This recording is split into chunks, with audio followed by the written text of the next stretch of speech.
Hello दोस्तों, नमस्कार। आज हम लोग स्टार्ट करेंगे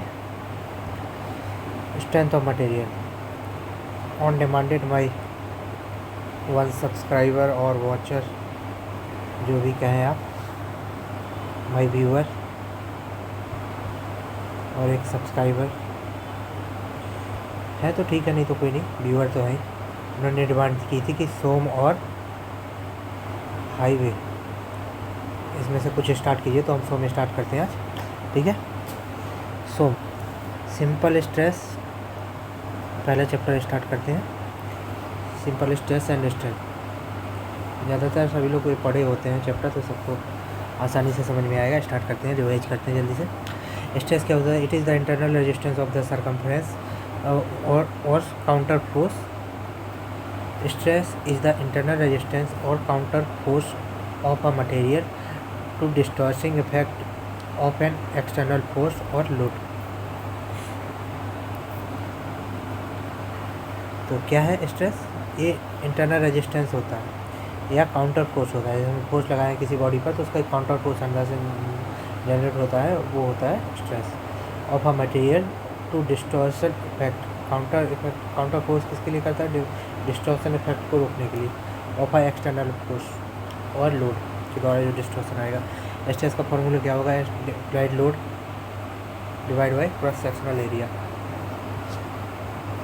यूनिट क्या हो जाएगी? Newton per metre square.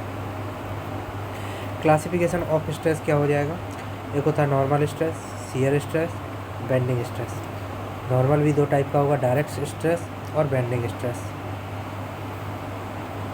ये सॉरी, यहाँ पे बेंडिंग नहीं है, बियरिंग स्ट्रेस है या क्रशिंग स्ट्रेस है। इस टाइप का मोस्टली दो ही करते हैं, नॉर्मल और शियर। बियरिंग भी होता है, बियरिंग एंड बियरिंग वगैरह, जैसे सॉइल का फेस टू फेस। सॉइल को हमने वो कॉलम को हमने सॉइल पे रख दिया तो यहाँ पे बियरिंग कैपेसिटी आएगी। ठीक है, तो वो होता है एक टाइप का बियरिंग। और नॉर्मल क्या होता है? डायरेक्ट स्ट्रेस या बेंडिंग स्ट्रेस। और डायरेक्ट में कैसा होगा? एक टेंसल डायरेक्ट, किसी भी चीज़ का टेंसल या उसका कंप्रेशन। ठीक है, यहाँ पे ये टेंसाइल है, ये कंप्रेशन। और बेंडिंग स्ट्रेस कैसा होता है कि जिसको हम इसकी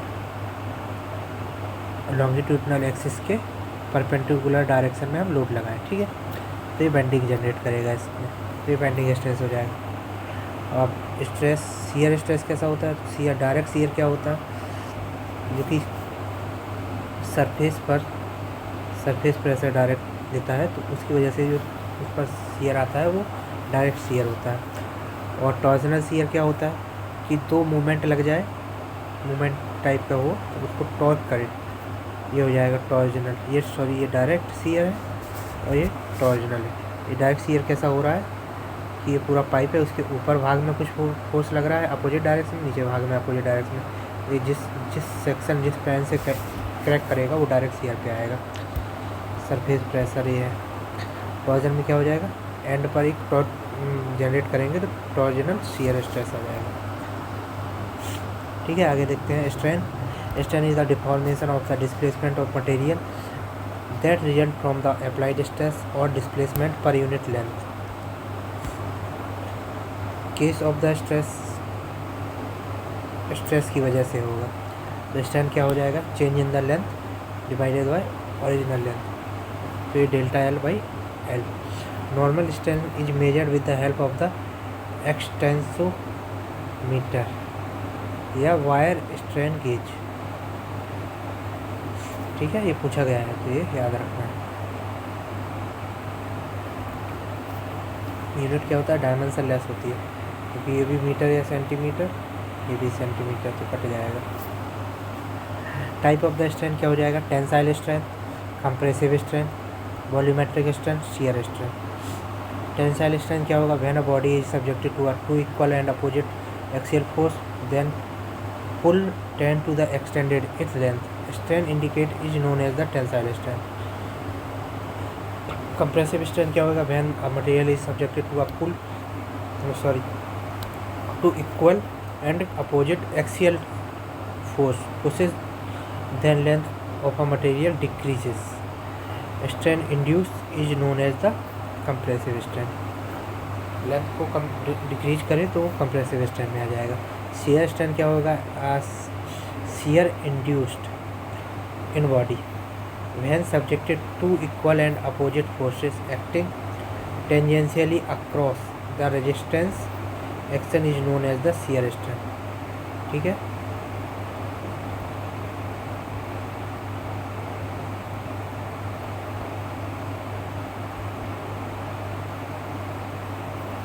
ये चीज़ें डिफॉर्म होगी, फिर ऐसे हो जाएगी, shear strain आ जाएगा ये, ठीक है ना. The stress induced in a body when subjected to or equal opposite forces acting tangentially across the resistance action is known as shear strain. ये हो गया shear strain.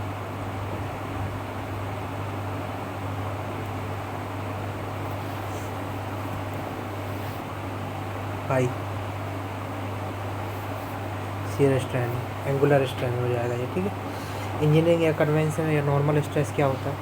ये होता है applied load divide by cross sectional area before loading. Applied load divide by cross sectional area before loading, PA0, ठीक है. Initial engineering strain क्या हो जाएगा? Change in dimension divide by original dimension. True या actual neutral stress, natural stress. It is related to a study of the plastic behavior of material and follows power law. Applied load divided by cross sectional area after loading.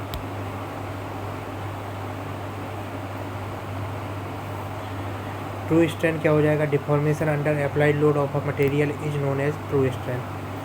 Change in instantaneous dimension divided by dimension after loading. True strain हो जाएगा.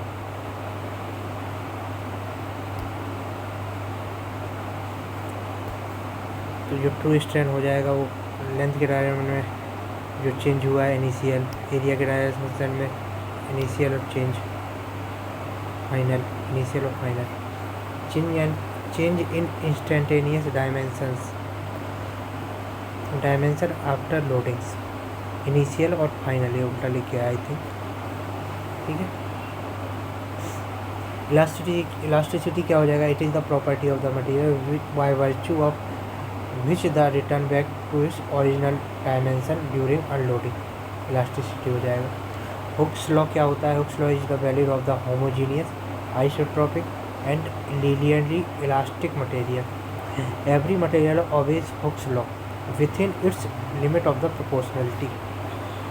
तो limit of the proportionality क्या हो जाएगा? Steric diameter proportional to the strength, ठीक है. Sigma is equal to E into epsilon.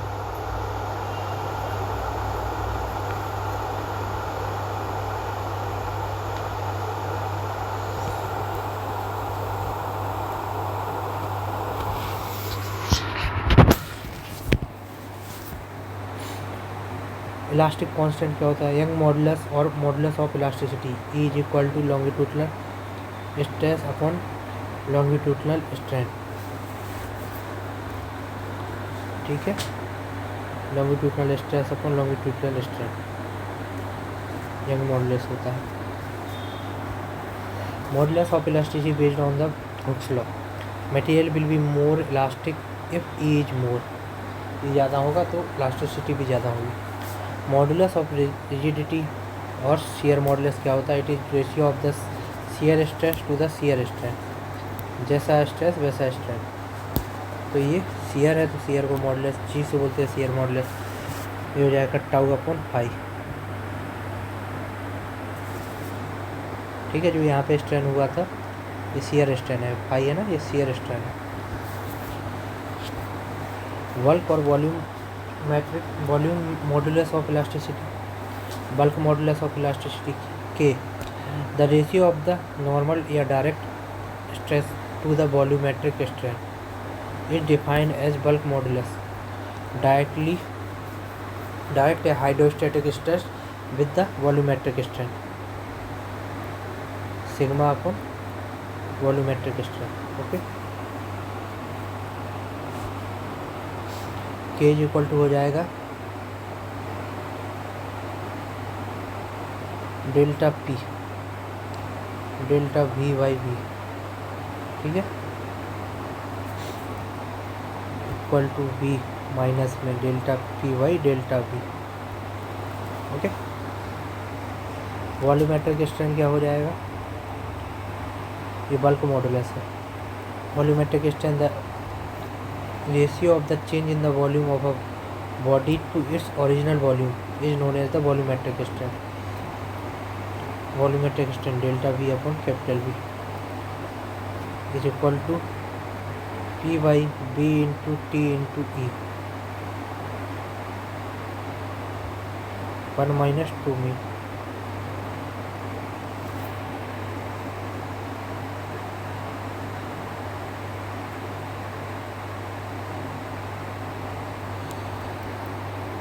बराबर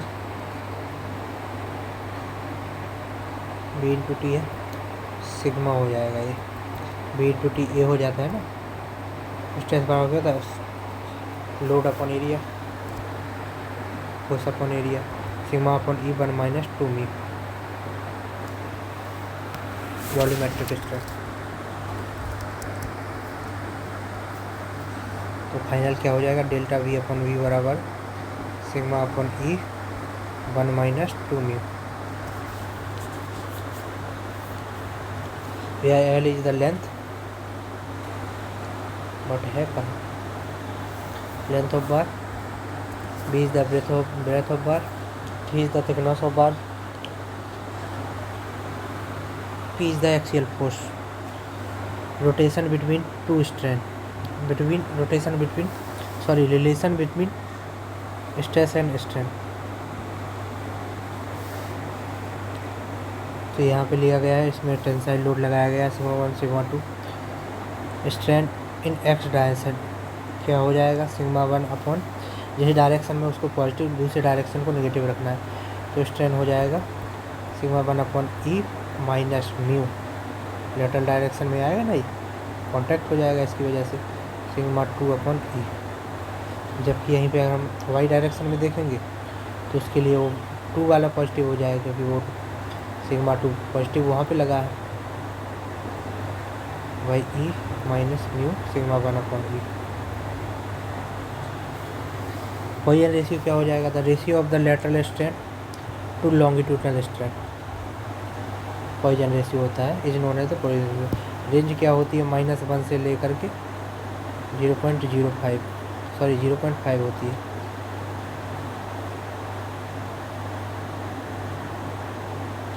A poison ratio less than -1 would correspond to a material that, when compressed in given direction, shrink more in transverse direction than its given direction। क्या बोल रहा है, a poison ratio less than -1 would correspond to a material, किसी material के regarding में, that when compressed in given direction shrink more in transverse direction, जिस direction में हम उसको श्रिंक फोर्स लगाएंगे वहाँ पे ना हो करके दूसरे डायरेक्शन में श्रिंक कर जाए बॉडी, मोन transverse direction, then in the given direction. किसका होता है, ऐसी बॉडी का होता है -1।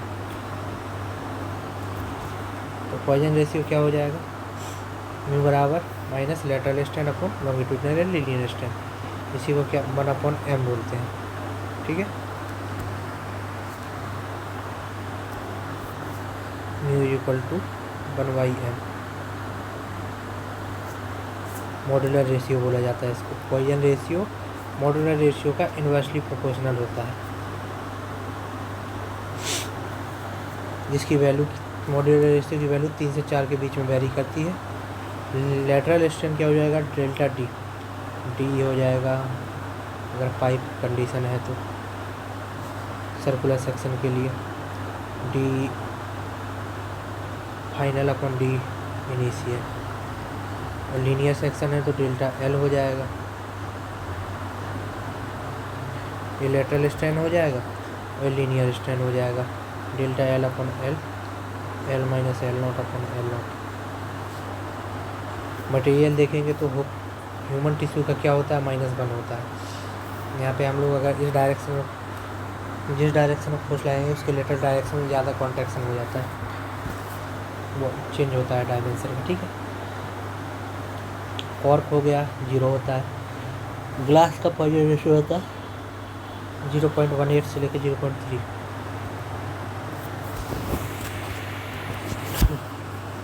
पॉजिटिव होता है इसका। कास्ट आयरन 0.23 से लेकर 0.27।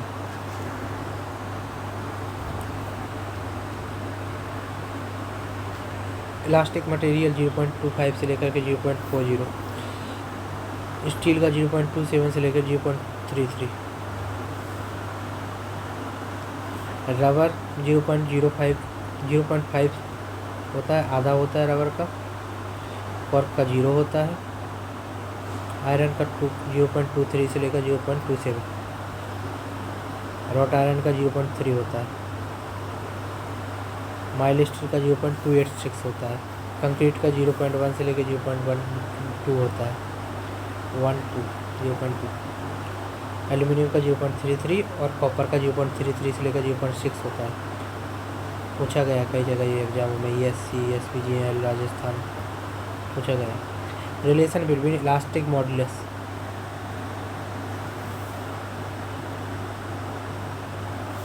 E बराबर 2G 1 प्लस म्यू।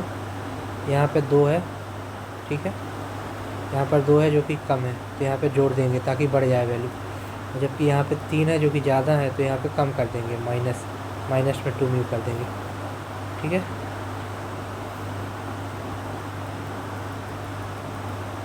ऐसे ही मैंने याद किया है ताकि भूले नहीं,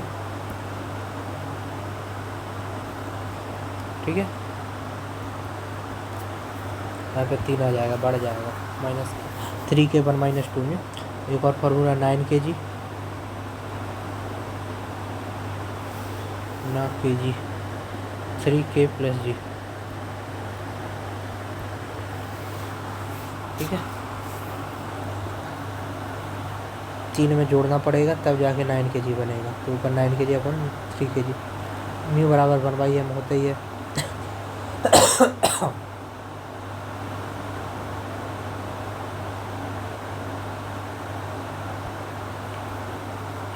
म्यू बराबर होता है 3K - 2G upon 6K + 2G, okay. Mu की ये वैल्यू होती है।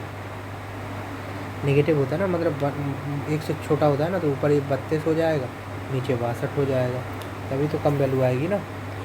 अगर 62 ऊपर हो जाता है तो पॉजिटिव वैल्यू आती है, अभी ये नेगेटिव आएगी, अर्थात 0 पॉइंट से कम आएगी। तो सारी वैल्यू 0 पॉइंट से कम ही है, ये भी 0 पॉइंट से कम है, 0 से कम है, इसीलिए ऊपर 32 नीचे 62।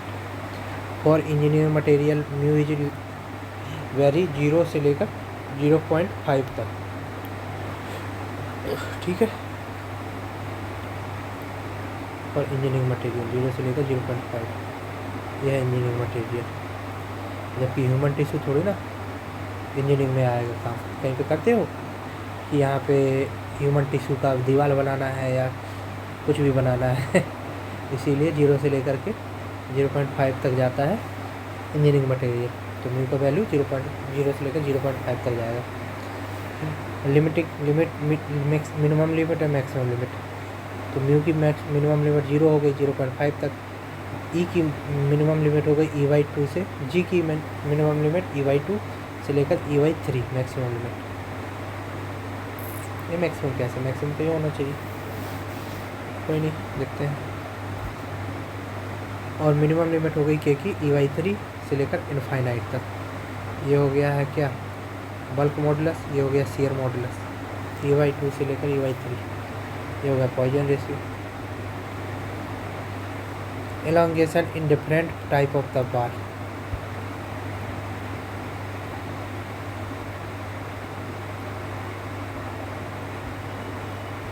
डिफरेंट टाइप ऑफ बार का एलोंगेशन देखना है। 1 minute. Elongation in different type of bar. Due to axial load की वजह से प्रिज्मेटिक बार है तो उसकी वजह से जो डेल्टा एल आ जाएगा डिफॉर्मेशन, लोड अगर डायरेक्शन में लगेगा तो elongation delta L due to external load, delta L equal to हो जाएगा पी एल अपॉन ए, ठीक है, या सिग्मा एल अपॉन ए, वो सॉरी सिग्मा एल अपॉन ई, क्योंकि पी अपॉन ए बराबर सिग्मा हो जाएगा। सर्कुलर टेपर्ड बार है तो हो जाएगा delta 4 P L upon pi D1 into D2 into E, ठीक है। यही अगर रेक्टेंगुलर टेपर्ड बार है तो डेल्टा एल बराबर हो जाएगा P L into log B2 upon B1, ठीक है। B2 बड़ा है क्योंकि यहाँ पे D2 बड़ा था, इससे कोई दिक्कत नहीं है, लेकिन इसके लिए रेक्टेंगुलर टेपर्ड बार है तो इसके लिए हो जाएगा B2 अपॉन B1 अपॉन में B2 minus B1 into E into T, ठीक है। T is the thickness, okay. तो इसका एक बार हम लिख के ट्राई करते हैं। डेल्टा एल बराबर पी इंटू एल लॉग ई B2 upon B1, okay, upon B2 minus B1 into E into T, okay. याद रखना है ये रेक्टेंगुलर टेपर्ड के लिए।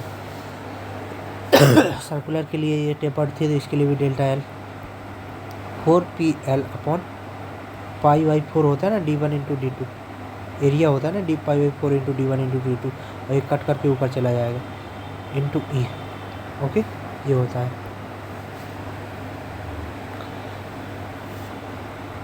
कंपोजिट बार A1 और E2 है तो उसकी कंडीशन में जो लोड हो जाएगा P बराबर P1 and P2। Change in the length बराबर हो जाएगा डेल्टा L1 बराबर delta L2 P1 L upon L तो दोनों का कॉमन है तो P1 into L upon A1 into E1 equal to P2 into L upon A2 into E2। P1 बराबर हो जाएगा A1 upon A1 plus A2 into P। P2 बराबर हो जाएगा A2 upon A1 plus A2 into P। Due to self weight type of bar, prismatic bar बराबर self wait का elongation क्या हो जाएगा डेल्टा एल पी बराबर हो जाएगा gamma L square upon 2E। तो एल स्क्वायर की टर्मोलॉजी में पूछा जाता है कई बार, तो याद रखना है, ताकि WL अपॉन 2E के टर्मोलॉजी में ये इम्पोर्टेंट होता है। पूछता है कि सेल वेट अगर बढ़ा दिया जाए नहीं किसी प्रिज्मेटिक बीम बार का लंबाई दोगुनी कर दिया है तो उसके सेल वेट के कारण डिफॉर्मेशन कितना गुना बढ़ जाएगा, तो एल स्क्वायर 2 हो जाएगा ना, जो दूरी 4 तो 4 गुना बढ़ जाएगा, ओके। WL अपॉन 2E, यहाँ पे WL capital W into L upon 2AE होता है, इसी को small w into L upon 2E equal to rho g L square upon 2E।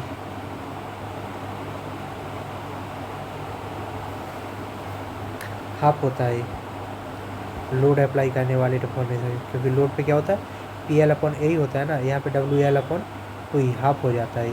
पूछता है कि कहीं पे एक्सटर्नल लोड लगा है और कहीं पे इंटरनल लोड खुद का सेल्फ वेट है तो कितने गुना हो जाएगा, तो एक्सटर्नल वाला 2 गुना होता है सेल्फ वेट वाले से, तो हाफ होता है, ठीक है। यूनिफॉर्मली टेपर्ड भी इसमें होने वाला प्रिज्मेटिक बार जो कि सेल्फ वेट से डिफॉर्म होगी वो आधी होगी, जबकि जो prismatic bar with applied externally W load, इसका सेल्फ वेट W है, इसका W वेट अप्लाइड है तो ये ज़्यादा डिफॉर्म होगा, तो ये आधा होगा, ये 2 गुना होगा, ठीक है। प्रिज्मेटिक बार यूनिफॉर्मली टेपरिक और कॉनिकल बार हो जाएगा W, डेल्टा LC बराबर हो जाएगा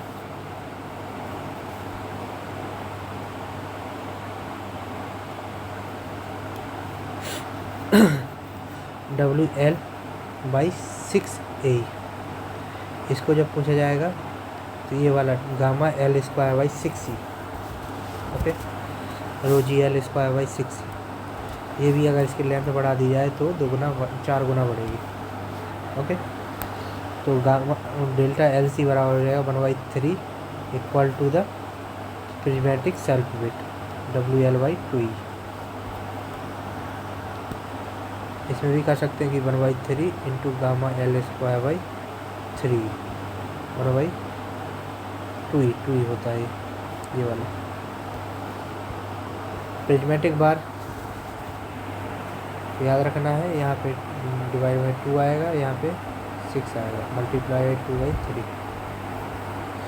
prismatic bar due to the external load P self weight, यहाँ पे एक्सटर्नल लोड दिया गया है सेल्फ वेट, तो डेल्टा एल बराबर हो जाएगा PL/AE इसकी वजह से, जबकि सेल्फ वेट के साथ है तो सेल्फ वेट बराबर WL/2E। ओके, ये हो जाएगा, दोनों को याद रखना है। की point, limit of the proportionality limits depends upon the proportionality depends upon the type of the material. For the composite bar system of length L, change in length of two member are same. This is referred to as condition compatibility. A composite bar system length L, change in the length of the two member are same. Compatibility condition हो जाएगी, दोनों की लंबाई same बढ़ेगी इस condition को compatibility condition। The unit failure stress is taken as rupture stress.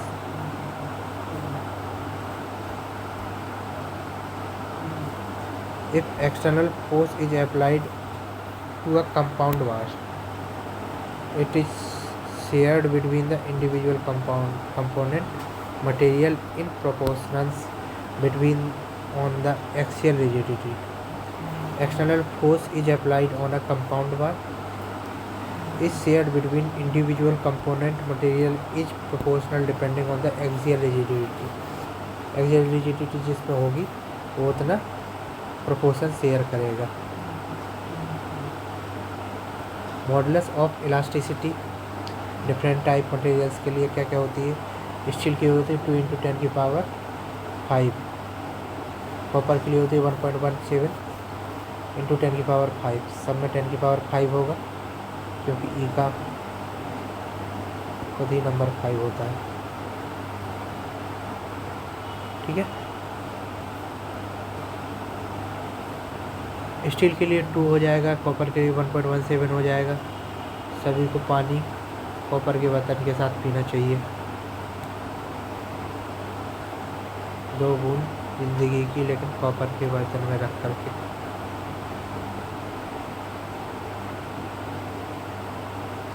Cast iron 1.7, timber 0.1, aluminium 0.7 पूछ लिया जाता है।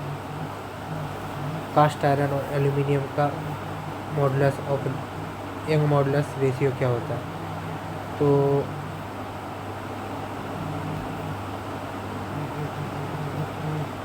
ऐसा कुछ पूछा जाता है ESCl3।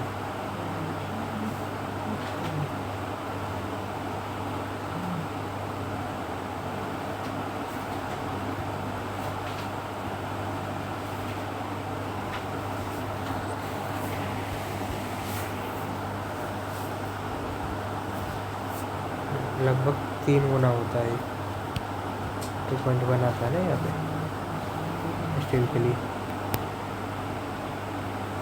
कास्ट आयरन में स्टील वाला होता है तो स्टील वाला 2 होगा यहाँ पे 0.1। ग्लास का होता है 0.8।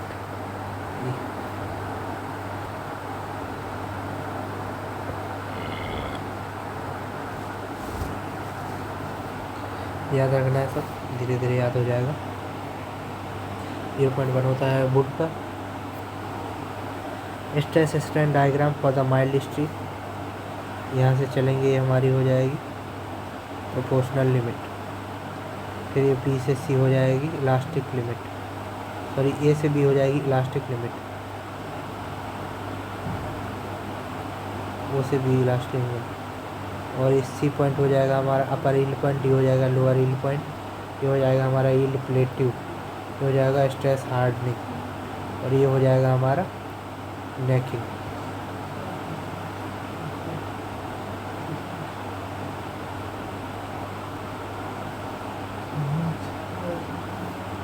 स्ट्रेस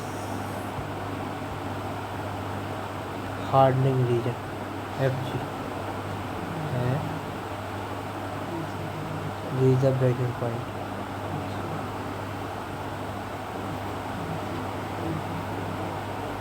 कुछ अलग ही लिखा है इसमें।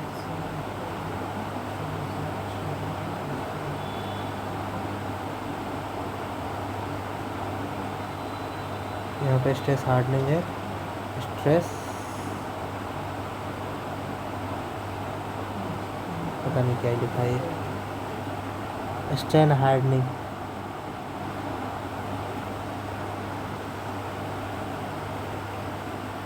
इन mild steel ABC are closer to each other,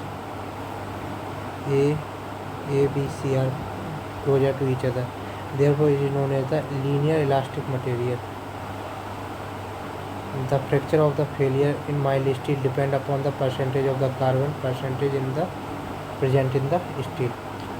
Strain at yield is about 0.00125 या 0.125%।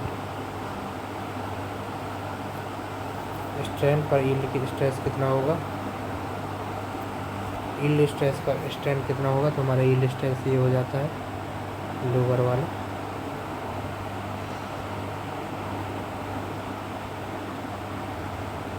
Also known as the yield stress, lower वाला लेते हैं जैसे। इसके अकॉर्डिंग देखते हैं तो वो एक प्रोपोर्शनलिटी लिमिट है, स्ट्रेस डायरेक्टली प्रोपोर्शनल होगा स्ट्रेन के। वो भी हमारा इलास्टिक लिमिट हो जाएगा, बट वो भी इज नॉन लीनियर।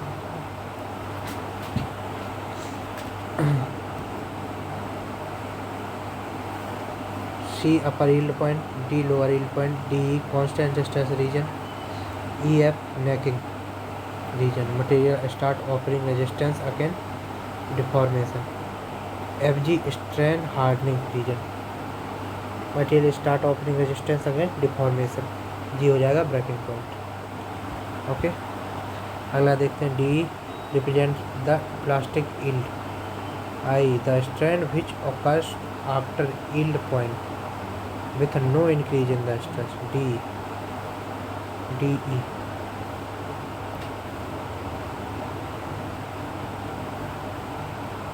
D क्या होता है, without no extra stress. D represent the plastic yielding, अपने आप फैलता जाएगा, D ये वाला होता है। I the strain which occurs after yield point with no, yield point के बाद without no increasement in the stress, अपने आप ही फैल जाता है, ठीक है, स्ट्रेन हो जाता है। Strain at the point E is about 0 या 1.5% या 0.015%, परसेंट नहीं होगा, ये वैल्यू होगी।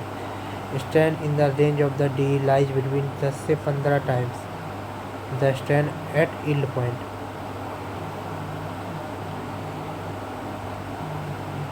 D 10 से 15 टाइम होती है ऑफ द यील्ड के, यील्ड पॉइंट पे जितनी स्ट्रेन हुई है उससे 10 से 15 गुना होती है, हो सकता है। Only linear elastic material is use in the civil engineering works. Okay, stress strain diagram for the various type of the steel. तो हमारा जो नीचे रहेगा ये माइल्ड स्टील के लिए है, इसके बाद HYSD के लिए ये मोस्ट ब्रिटल होता है, हाई टेंशन स्टील के लिए होता है, मोस्ट टफ नीचे वाला होता है, मोस्ट ब्रिटल ऊपर वाला होता है, मोस्ट डक्टाइल नीचे वाला होता है। इलास्टिसिटी माइल्ड स्टील की इक्वल टू द HYSD के और हाई ग्रेड स्टील के, इलास्टिसिटी तीनों की सेम होगी। Carbon and strength, high carbon steel की ज़्यादा होगी कार्बन स्ट्रेंथ, HYSD की कम, फिर mild steel. Ductility mild steel की ज़्यादा, HYSD की ज़्यादा से कम, फिर हमारी हाई कार्बन स्टील की हो जाएगी। कास्ट आयरन ये बता रहा है, डक्टाइल ये हो जाए, माइल्ड स्टील हो जाएगा। Aluminium ductile, would, concrete, rubber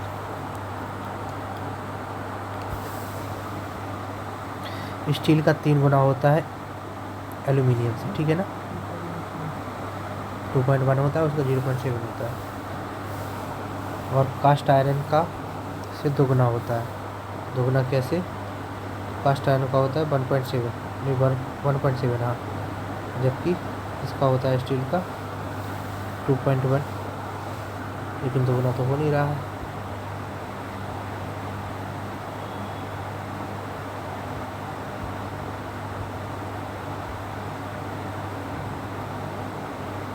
दुगना माना है बट इसको, और 10 से 20 गुना होता है कंक्रीट का। कंक्रीट का कितना होता है? 0.1 से लेकर 0.2। कंक्रीट का कितना है? Aluminium, copper, cast iron, aluminium, glass. Concrete का दिया ही नहीं।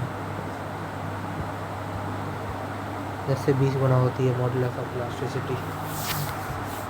ओके। प्रूफ स्ट्रेस क्या होता है? Proof stress of a material which material can be defined as the stress at which the material undergoes plastic deformation. Plastic deformation होता है।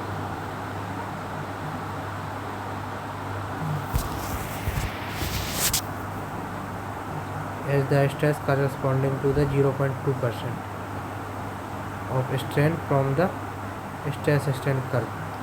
0.2% जो strain होता है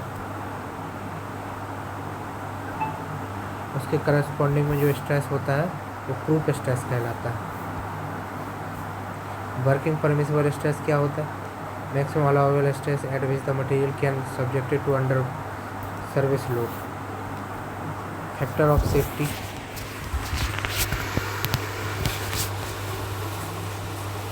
इन case of the mild steel factor of safety क्या होगा? Yield stress या working stress. Yield stress division of the working stress, factor of safety होता है।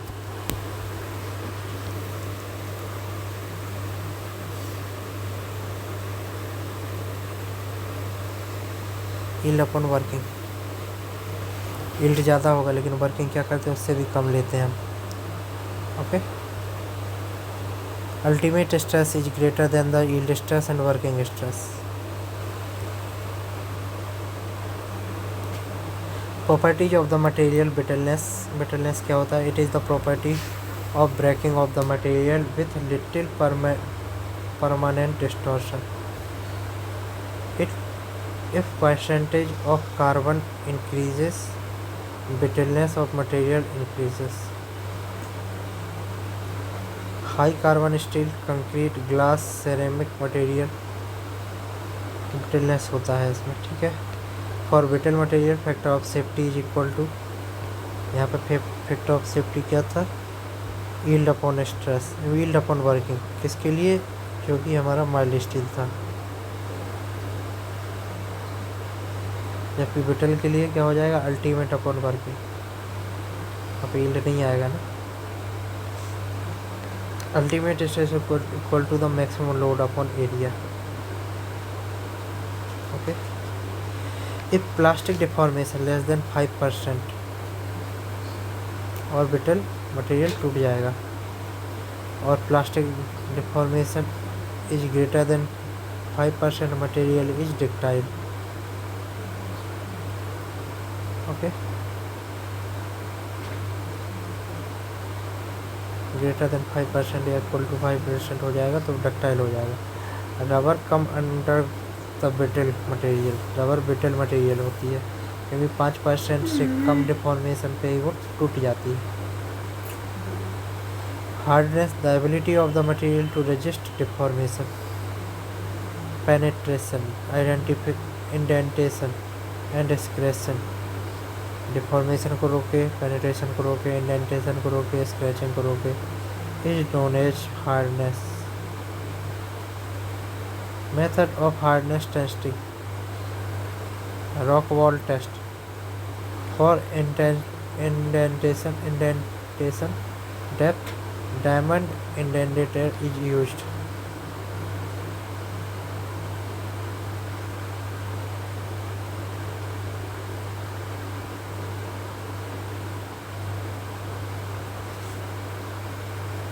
Diamond indenter is use.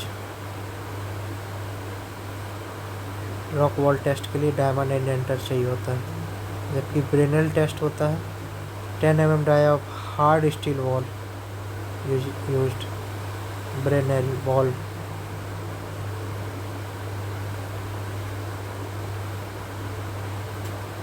10 mm die as a indenter. Brenner hardness number P upon pi d upon 2 into d minus root d square into d square.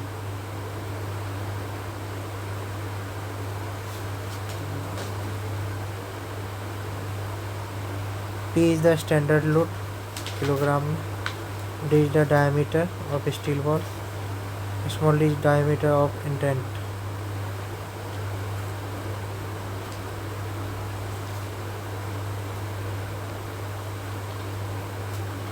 Malleability, it is the property of the material by which it can be harmed, bitten in the form of the thin sheet without breaking. Aluminium, copper, gold, silver, iron, etc. is the malleable. Malleability is directly proportional to the ductility. Ductility is the property of the material which can be drawn up, plastically deformed without fracture. Plastically deformed without fracture or ductility is the property of a material due to which it can be stretched. Into thin wire without breaking. Ductile material has long plastic elongation range. Maximum ductile material shows necking zone before breaking point.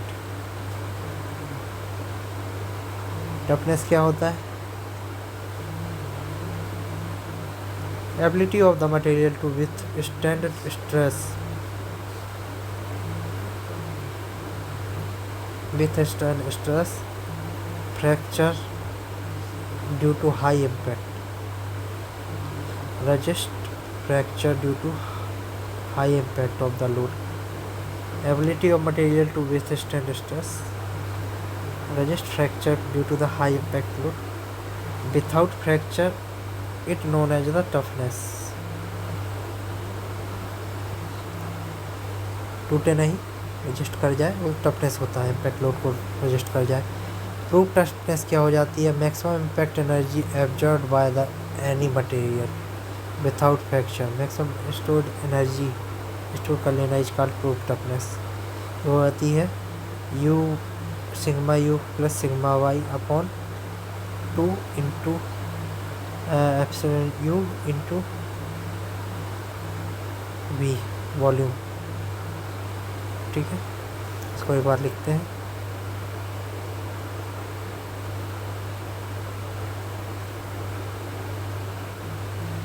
You P T proof toughness in store energy sigma U plus sigma Y upon 2 into epsilon V into we.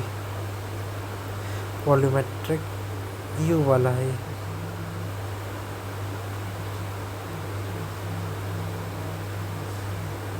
Modulus of toughness क्या हो जाएगा? Total strength per unit volume up to fracture point is known as modulus of toughness.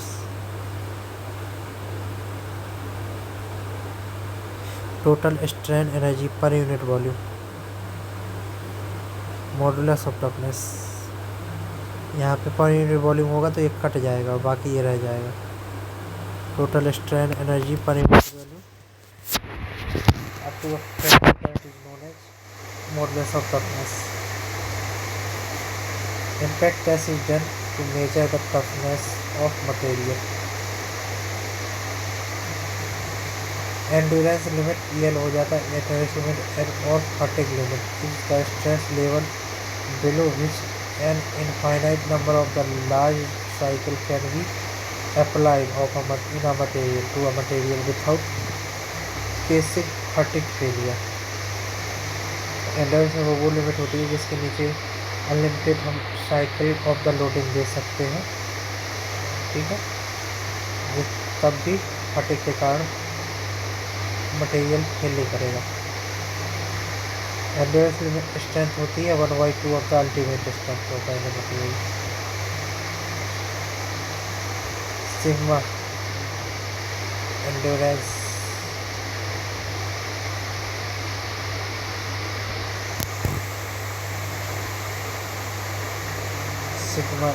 Limit को equal या less than होता है EL।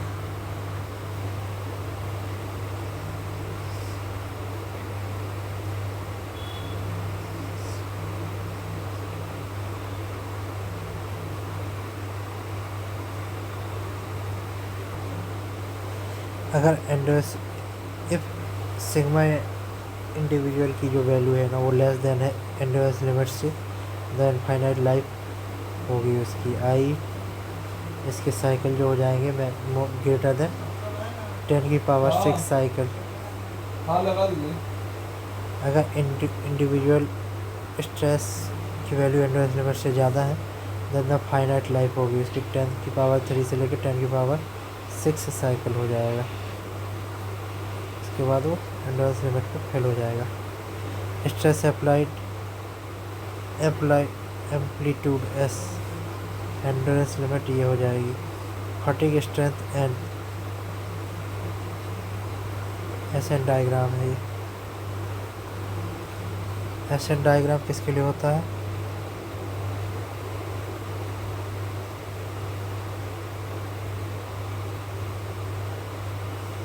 Endurance limit के लिए।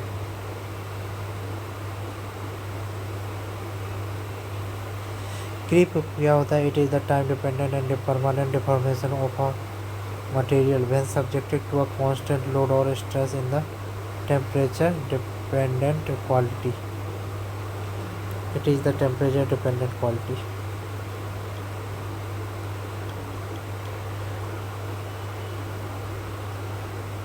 Time dependent भी है ना।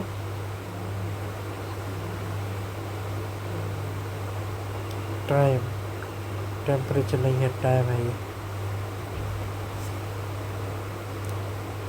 Stage of creep. First primary creep क्या होगा? Start up rapid rate and slow with time. तेज़ी से बढ़ती है और टाइम के बाद धीमी हो जाती है। Secondary creep it has the relatively uniform rate, अलग यूनिफॉर्म रेट हो जाता है। Territory creep has accelerated creep rate and terminates when the material ruptures।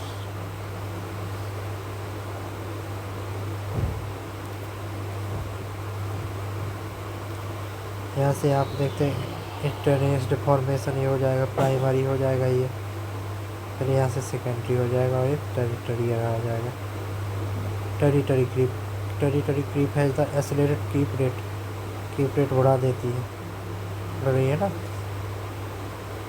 And terminate when the material rupture होता है तो फिल कर देता है।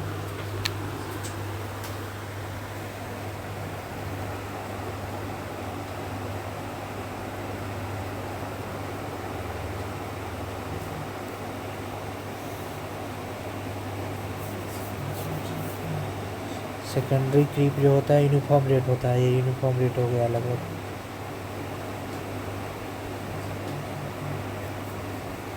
रैपिड एंड स्लो ग्राफ है क्रीप का ग्राफ उल्टा है, घुमा हुआ है। फटिग स्ट्रेंथ क्या होता है? When material subjected to a cyclic and repeated loading failure occurs before the yield strength is known as the fatigue strength।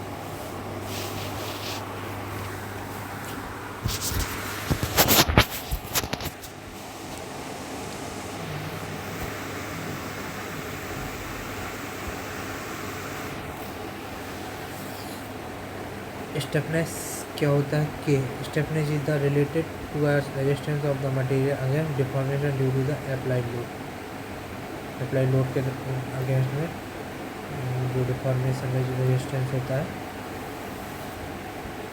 इसको डिफ्लेक्शन कहते हैं। डिफ्लेक्शन कम होगा तो स्टिफनेस ज़्यादा होगी, डिफ्लेक्शन ज़्यादा हो गया तो स्टिफनेस कम होगी। रेजिलियंस क्या होता है? Strain energy store due to strain, strain energy store due to the strain within elastic limit by elastic material is called resilience.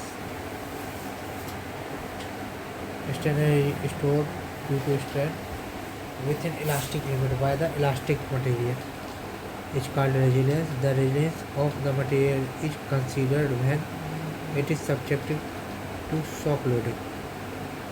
shock loading होगी तब ये कंसीडर किया जाता है। U is equal to sigma square upon 2r 2e into V, sigma square upon 2e into we.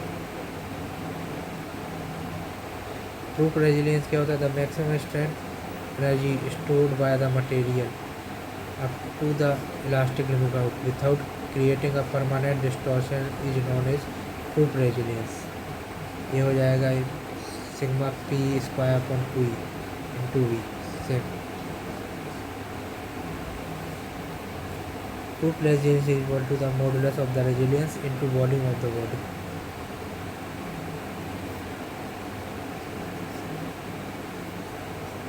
Modulus of rupture क्या हो जाएगा?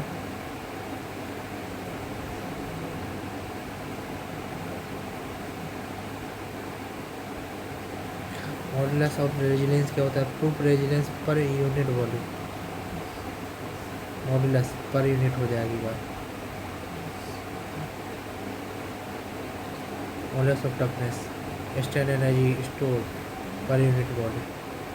यहाँ पे क्या है? Proof resilience per unit volume, proof resilience per unit volume.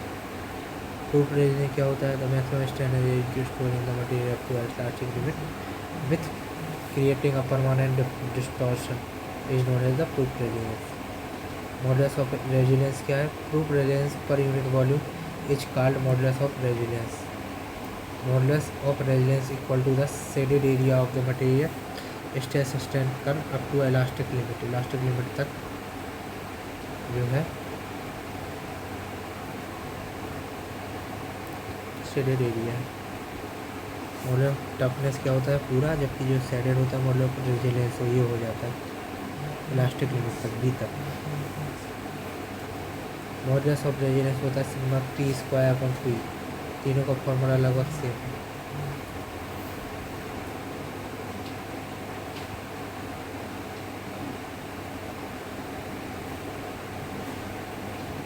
सबसे permanent the volume into body, modulus में unit volume हो जाएगा।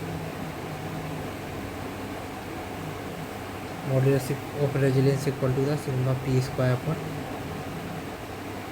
2, वॉल्यूम हटा दो, मॉडुलस आ गया होगा, वॉल्यूम हट जाएगा, हट गया।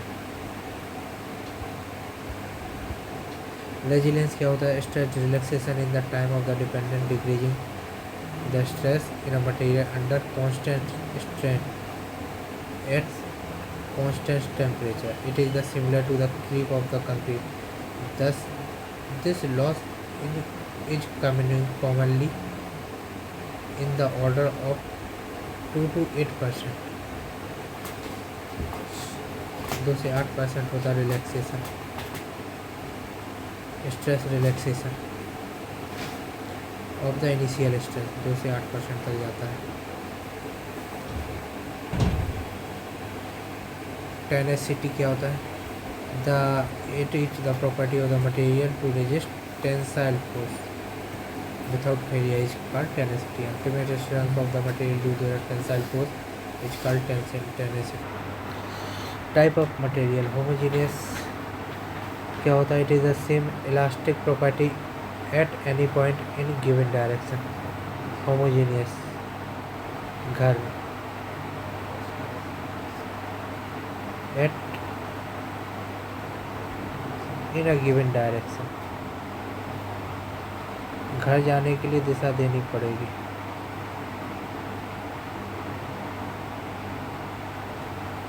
same elastic properties.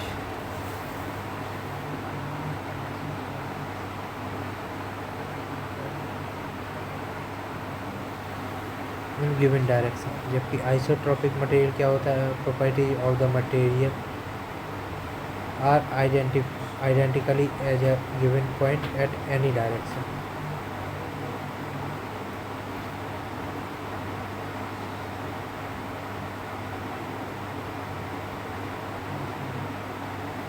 आइसो एक जैसी,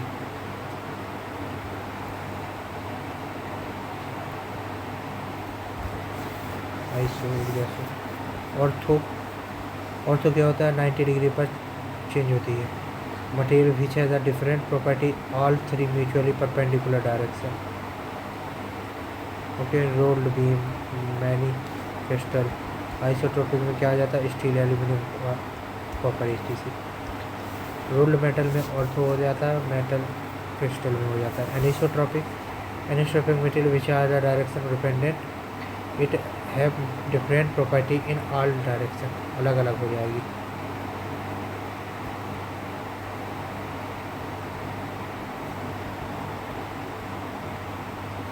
number of elastic constants for various material. Number of elastic constant for various material, type of the material, homogeneous and isotropic, orthotropic and anisotropic. Homogeneous के लिए जो total number of the dependent चाहिए होंगे वो 4 चाहिए होंगे, और नंबर ऑफ द इंडिपेंडेंट जो चाहिए होंगे वो 2 चाहिए होंगे। जबकि ऑर्थोट्रोपिक के लिए 12 और इंडिपेंडेंट 9। जबकि एनिसोट्रोपिक के लिए इनफाइनाइट होते हैं total number of the dependent elastic constant, जबकि number of the independent elastic constant होते हैं 21। तो 4, 2, 12, 9, इनफाइनाइट 21। ठीक है। Stress strain curve for the different type of the material, ये हमारा स्ट्रेस हो जाएगा, ये स्ट्रेन हो जाएगा। यहाँ पे डिफॉर्मेशन, फ्रैक्चर हो जा रहा है, ये ब्रिटल हो जाएगा। यहाँ पे इलास्टो और प्लास्टो, इलास्टो प्लास्टिक मटेरियल हो जाएगा। ये परफेक्टली प्लास्टिक मटेरियल हो जाएगा। ये हो जाएगा इलास्टिक प्लास्टिक। प्लास्टिक तो हो रहा है इधर, लेकिन पूरा परफेक्ट नहीं है, तो elastic plastic material, elasto plastic material, ये वाला। ये हो जाएगा हमारा कर्वीलिनियर है, इलास्टिक प्लास्टिक मटेरियल, ये भी हो जाएगा। यहाँ पे इसको क्या बोल दे रहे हैं, elastic plastic material strain hardening material, strain hard होता जा रहा है। फिर ये हो जाएगा इलास्टिक प्लास्टिक मटेरियल। ये हो जाएगा जो कि हमारा स्ट्रेस पर डायरेक्टली पड़ता जाए, रिजिड, आइडियल रिजिड मटेरियल। बीच से मिड तक जाए हो जाएगा लीनियरली इलास्टिक मटेरियल। ये हमारा केवल स्ट्रेंथ पर हो तो ये आइडियल फ्लूइड हो जाएगा, बहता जाएगा, स्ट्रेंथ के फॉर्म हो जाएगा। Rigid, linearly plastic behaviour, linearly plastic, तो ये लीनियर हो गया, और प्लास्टिक किस वजह से, क्योंकि इस डायरेक्शन में। तो रिजिड, ये रिजिड बताएगा, जबकि लीनियर प्लास्टिक ये बताएगा बिहेवियर। थर्मल स्ट्रेस क्या होता है, the stress induce in a body due to the change in the temperature is known as the thermal stress. ये बॉडी है, इसमें जो किया गया तो डेल्टा एल का डिफॉर्मेशन हुए, सिग्मा एल हो जाएगा, सिग्मा टी बराबर थर्मल स्ट्रेस वगैरह क्या हो जाएगा, alpha into delta T into E. Alpha coefficient of the linear expansion, delta T बराबर change in the temperature. Aluminium का सबसे ज़्यादा होता है अल्फा, ब्रास का उससे कम, कॉपर का उससे कम, और स्टील का सबसे कम, इनमें से कम।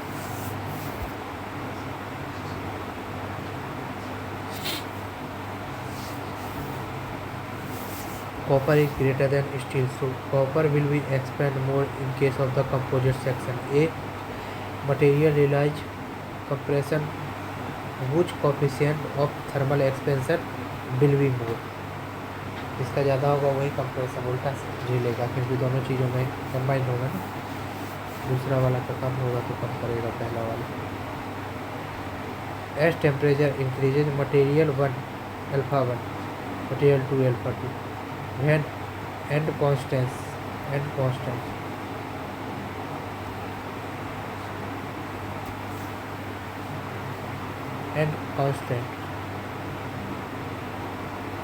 alpha is greater, expansion is more, then material A1 is compression,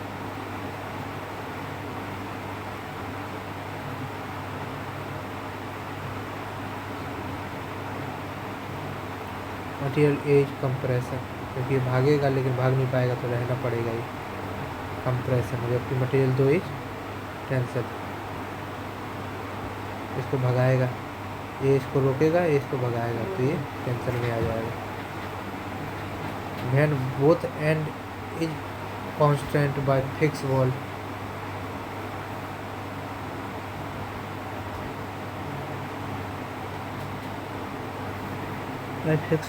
both end are constant with fixed wall.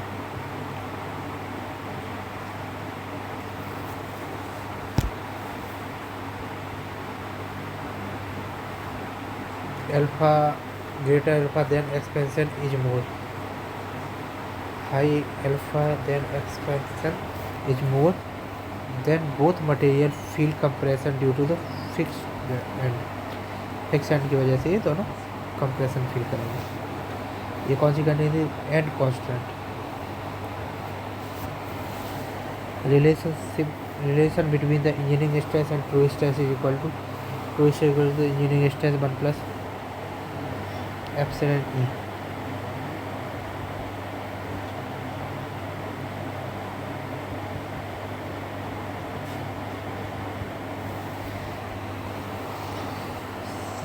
Sigma T is greater than sigma E in tension, sigma is greater less than sigma t in compression.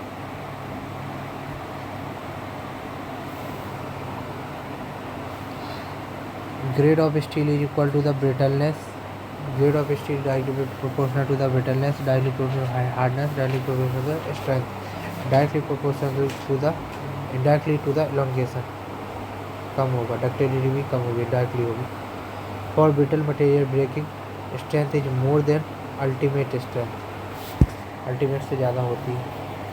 Percentage of the elongation of the mild steel at failure is 20 to 30%, 20 से 30% तक का deformation होता है, तब जाके ये fail होता है।